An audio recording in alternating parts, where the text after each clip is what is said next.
Shalom saudara, kita berjumpa lagi. Setelah kemarin kita membahas tentang kuasa kemerdekaan, sekarang kita akan bersama-sama, saya ingin share bagaimana seseorang yang dimerdekakan, apa yang dinikmati. Saudara, kita tahu bahwa ketika kita sudah dimerdekakan dari dosa, maka kuasa dosa itu tidak lagi memerintah hidup kita. Seharusnya di dalam diri kita mulai ada rasa tumbuh untuk kita mengikuti kebenaran. Dan kita tahu bahwa hidup kita adalah hidup yang penuh dengan syukur. Hidup yang harus ada tujuannya. Roma 14 ayat 8 berkata, sebab jika kita hidup untuk Tuhan. Dan jika kita mati untuk Tuhan. Jadi baik hidup ataupun mati, kita adalah milik Tuhan. Wow, saudaraku, setelah kita dimerdekakan, kita dibeli lunas. Sekarang kita tahu bahwa tujuan hidup kita, karena orang yang sudah dimerdekakan itu punya tujuan hidup. Karena kita tahu bahwa hidup kita adalah Tuhan. Dan jika kita mati untuk Tuhan. Saudara, bukan untuk diri kita sendiri. Karena kita ini adalah milik Tuhan. Jadi saudara harus tahu, karena kita sudah dibeli, maka kita menjadi milik Tuhan.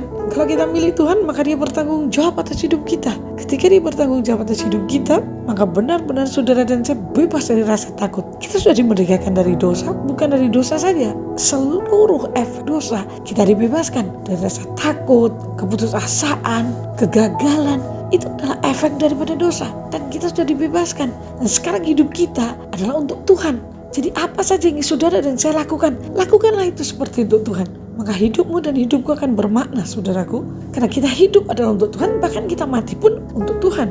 Karena memang kita sudah ditebus, sudah dimerdekakan. Kita dibayar lunas, cash, saudara. Dari tangan setan, karena setan menginginkan bayaran. Itulah sebabnya Yesus mati di atas kayu salib untuk membayar itu. Dan saya berharap saudara tidak lagi tunduk kepada ketakutan, tidak lagi menyerah kepada persoalan, tidak lagi menyerah kepada keputusasaan, karena semuanya itu sudah dikalahkan oleh Tuhan Yesus. Dan dia memberikan kepada saudara dan saya roh penolong yang membuat engkau dan saya lebih daripada pemenang. Yuk, semangatkan dirimu, semangat kemerdekaan, karena hidup kita adalah untuk Tuhan, mati pun untuk Tuhan, dan nama Tuhan dipermuliakan melalui hidup kita. Tidak ada kegagalan yang boleh menguasai kita. Tidak ada kesukaran yang boleh menghentikan langkah kita. Tidak ada lagi keputusasaan, karena ada pengharapan dalam Yesus. Mari saudaraku, kuatkan dirimu, arahkan matamu tertuju kepada Tuhan, dan saya percaya hidupmu dan hidupku akan berbeda. Hidup kita punya tujuan, yaitu Yesus.